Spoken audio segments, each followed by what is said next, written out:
What's up, YouTube? Ryan back today with another sports card collecting, investing. We're just going to talk today, and I feel like I haven't done that in a while. And today, what I'm addressing is how I have actually very much enjoyed collecting sports cards in 2020.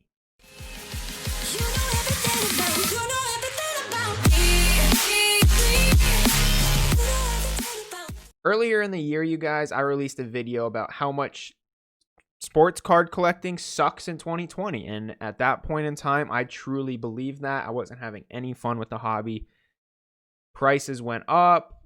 Breaks got more expensive. There just really wasn't a way to grow my collection at the rate that I was before the market just increased substantially at a good cost. There was no way to do it. So I had to completely change my strategies. So for someone like me, who was only a collector before this year, I actually, and this is probably the biggest part of this video, is that instead of just being a collector now, not caring about value or anything, just wanting specific cards for my collection, I now am a collector / investor. That's what I say, because I still love collecting, but I do buy cards to potentially make money with. And that was a huge help to me this year, and it was a huge lifestyle change in the hobby. And yeah, it was hard to do, but I have had a ton of fun with it and brought a completely different aspect to the hobby for me. This might be my favorite year I've ever collected. So we're going to talk about that today. Just a couple things. We're going to talk mostly about like the retail side of things. We're going to talk about breaks. We're going to talk about alternatives to buying boxes, because before this year, I was always a ripper. I am still known at my card shop to this day as the hoarder. I just never sell anything. So we're going to talk a little bit about that and just ways that I have found a lot of joy in the hobby this year. Let me know in the comments what you guys think of this video. If you guys find this video interesting, please get a thumbs up. Subscribe to the channel if you're not already. I know this year's been absolutely insane, and the sports card hobby has just been a little part of that, but there's been a lot of huge changes, and I'm just going to share what I did to enjoy this year with the hobby. So let's start off with what I used to do. So the way I collected from 2017 through about 2020 in March, because I would say that's when the spike really hit. I think, at least for me, being a baseball collector primarily, with the release of Bowman at the end of March, that was when I really hit me hard. It was like, wow, I just can't afford this stuff anymore. I just can't. So that was the point for me where I just really started not enjoying the hobby anymore, at least for a little bit, before I made some changes and actually adjusted things. But what I was doing before that was typically all my favorite releases: Topps Chrome, Bowman Chrome. I even love Optic Baseball. I think it's just a fun product, like stuff like that. Chronicles Baseball, just fun products that are usually really cheap, where I would go into my card shop and buy a box of Topps Chrome Hobby for $99. Or I was looking at my eBay purchases the other day, Panini Chronicles, which is one of my more fun products to open just to get some cards, $89 last year. And now those prices have substantially went up. Topps Chrome released this year for over $200. I just couldn't do it. I could not afford to buy a box. I had to find alternatives to that. And an alternative to not buying hobby of mine has always been buying retail. And yes, buying retail is when you go to Targets, Walmarts. I had to find alternatives to that. And an alternative to not buying hobby, Dollar Trees, Dollar General, stuff like that, just to find some cards to open. Because if you've ever ripped wax before or open packs, it's addicting. It's really fun. And once you start, you really can't stop, because you just want to keep pulling big cards, keep having those chances to really make it huge. But retail, it's impossible to find anything this year. Boxes that were selling for $20 and sitting on shelves, no one ever wanting them prior to this year, are now selling for $40, $60, $100. Retail is just not accessible anymore. So that hurt me a lot. That was like my outlet for I just feel like opening something. I'll just go buy something at Walmart, Target, see if I can get a couple rookie cards, call it a day. So let's touch on retail really quick. Like I said, everyone now, with the prices being what they are, You can still go to Target and Walmart and buy a box for 20 bucks. But the difference is now is you can resell those boxes for double the profit. And that's what people do now. People that either don't have jobs during this pandemic or just, I guess, have nothing better to do will sit at Target and Walmart and wait for them to stock cards, buy everything, and then resell it all. So it's pretty much impossible. And that was, like I said, it was frustrating for me. So I've completely pretty much stopped with retail. I put very little effort into it. I used to try to drive around for like an hour, once a week, see if I can find something. I don't do that anymore. I don't put effort into that anymore because finding retail is great and fun, but there's still not a lot of profit to it. Even with the prices being higher than they are now, unless you get very specific products, the chance of you making profits on retail has always been bad, and it's still not great. It's better than what it used to be, but it's still not great. So if I end up going to Target, going to Walmart to pick up, I don't know, some groceries, if I'm just going into a store to purchase something other than cards, I will glance. I don't ever expect it anymore, but I'll look. If it's there, great. If it's not, I'm not going to get worked up over it because I have a lot of friends in the hobby that get really worked up over it, and so did I, and it's just not worth it. So with retail now, you guys, I just don't do it. If it happens, it happens. And it's happened, I think, since March. I've found 3 different times now where it just happened. And yeah, it was great when it did. But that's only 3 times in 9 months. When it used to be walk in every single day whenever I want to pick it up. So that is something that has cut my stress levels down a lot because just like wasting time in my day is just, I don't know, it's not worth it to me anymore, you know? It's just the chances of being there so low. So if it happens, it happens. That's where I'm at with retail. As far as hobby boxes go, you guys, I have always been a huge hobby box ripper. Like I said, all the big products, I almost always rip a hobby box, and I just can't do it anymore because I used to be able to buy 2 or 3 hobby boxes for, I don't know, $300, and now I can buy like 1.5. Like it's just not a thing anymore. So I don't have that joy of ripping constantly like I used to. And what are my alternatives to that? Well, my alternatives to that, and I just never did it that much, is buying singles. And what I mean by buying singles is eBay, ComC, Twitter, Facebook, any type of social media you can buy sports cards on right now. Like, it's great. And what I mean by singles is buying one card for whatever price it's selling for, you know? Maybe you can get a deal on it, maybe you can't. But let's say I wanted to search retail and try to find a retail box of Topps Chrome, right? And all I really want out of Topps Chrome is just like a Luis Robert rookie card.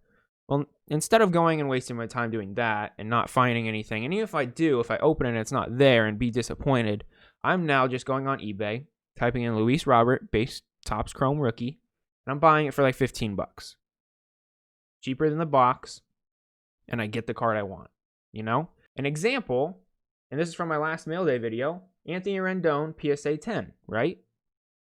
Really great player, rookie card from 2013 that I'm just not going to get any other way.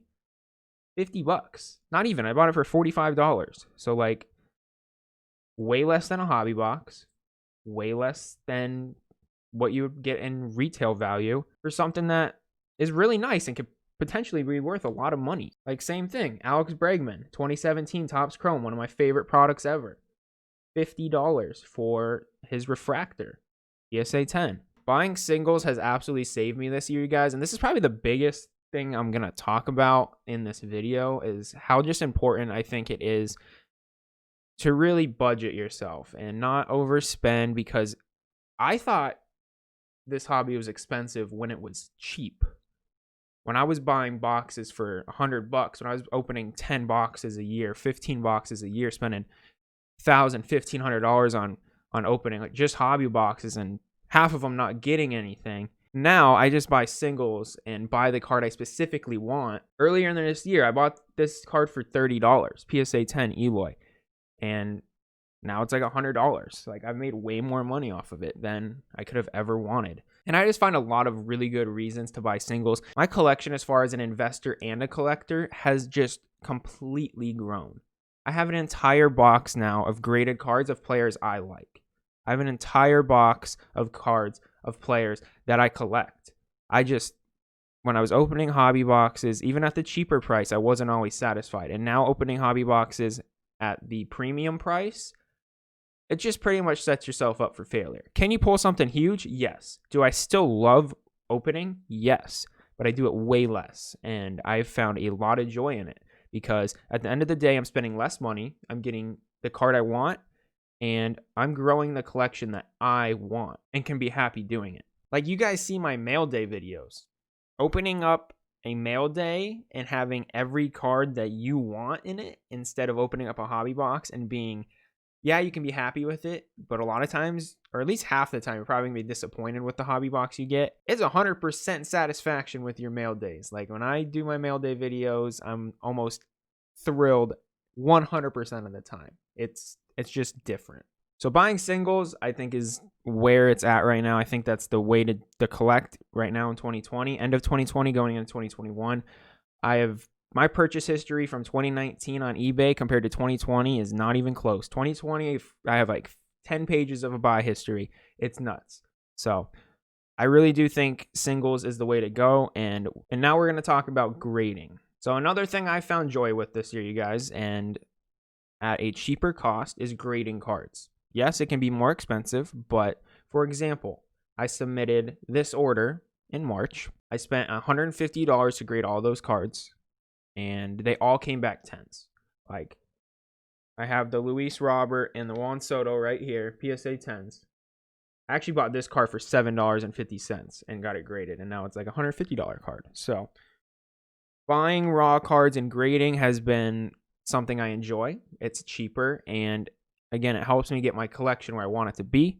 I will say the wait times for grading right now are absolutely insane. It's definitely stressful, so my stress levels haven't really lowered with that.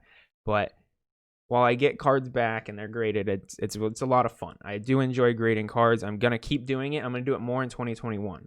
The wait times are going to suck, but I'm going to do it more. So grading is another thing that I've really enjoyed, especially just buying graded cards. Like there's a lot of really good graded cards that you can get at a good price. Like I said, that Anthony Rendon, $50. I've really focused on buying cards to grade, and I've really focused on buying well-valued graded cards. And the last thing I want to touch on, you guys, is breaking. And if you don't know what card breaking is, I'll just give you a little breakdown of it. There's plenty of people on YouTube, Twitch, Facebook, Twitter, all these guys that do breaks. Basically, what you do is you pay a price, say $40. Either you're paying for a specific team. So say I pay $40 for all the Diamondbacks cards. He'll open a set amount of hobby boxes. Maybe it's a case of cards. And whatever Diamondbacks cards get pulled, I get them. It's straight up like that. Sometimes they're random teams too. You'll pay $60.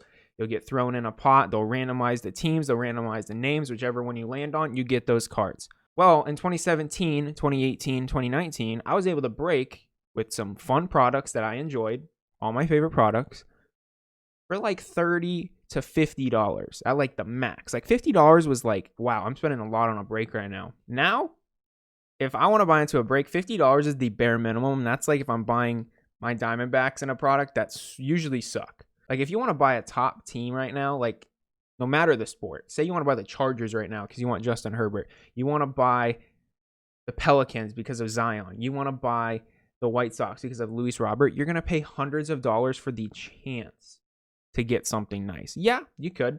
You definitely could. It's definitely better than buying boxes as far as spending less money, but there's still a low chance of getting nothing. So the way I have done breaking this year, you guys, is I've gotten very specific, you know?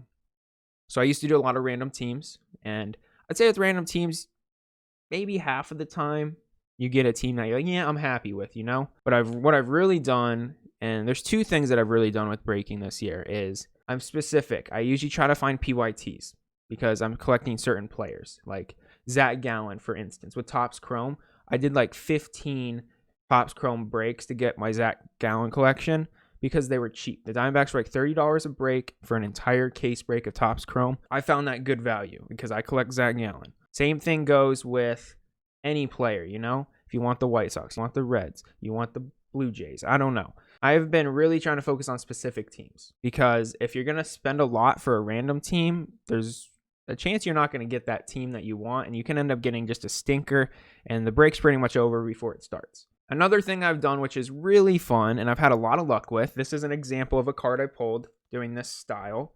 This is Bobby Witt Refractor Auto. I ended up getting it graded 9.5 out of 10 auto. Absolutely love this card. He's a player that I want to collect moving forward.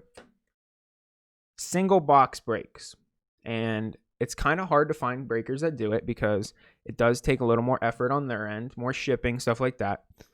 But like, for example, I bought the Royals in a single box break for $40. And yeah, the chance is low, but it's a lot cheaper. If I wanted to buy the Royals in a case break, it would have been like $500. For an example, another one where I got some more Bobby Witt stuff and some Jason Dominguez stuff, I bought a random teams on a single box for like, I think it was like $19 or $20. So like, I really focused on finding cheaper breaks, more valuable breaks, ones that better my odds, because spending $100 on random teams and just hoping you get a good team, A, it's stressful as hell. B, it doesn't work out that often. I'm just going to say it straight up. It's gambling. It's straight up gambling. Breaking is gambling. I've always said that. If you can't afford to break, don't do it. And I've done that before where I'm like, oh, I have like $100 in my bank account. Let's spend 70 of it on this break. Get a crappy team. You're like, oh my God, I just did that. So, moral of the story for me, I find cheaper breaks. I'm not stressing out over retail anymore. I'm not stressing out over hobby boxes anymore. If there's a product I really want to rip, I still do it, even though it's more expensive. But I'm buying a lot of singles, you guys. And I think that is what has really helped me this year. Making this YouTube channel has really helped me this year. I've been doing this YouTube channel since probably mid-2019. But being able to produce content with my singles buying has just been crazy. It's been a lot of fun. I've been focusing on the low risk, high reward players. You guys seem to really enjoy that. It's my favorite thing to do. Low risk, high reward is literally the name of the game. High risk, high reward, nah. Not crazy about it. I'm all about the low risk stuff because I'm not trying to go broke during this hobby, and especially this pandemic. Thank God I have a job. But yeah, guys, that's pretty much it. It's been a crazy wild year, and honestly, if I had to wrap up this entire video, just lowering risk has completely escalated my collection. In 2020, my collection, my personal collection, the players I PC, I collect Luis Robert, collect Juan Soto, Ronald Acuna, Fernando Tatis, Cody Bellinger, players like that I specifically collect. My collection has gone through the roof because I'm buying singles.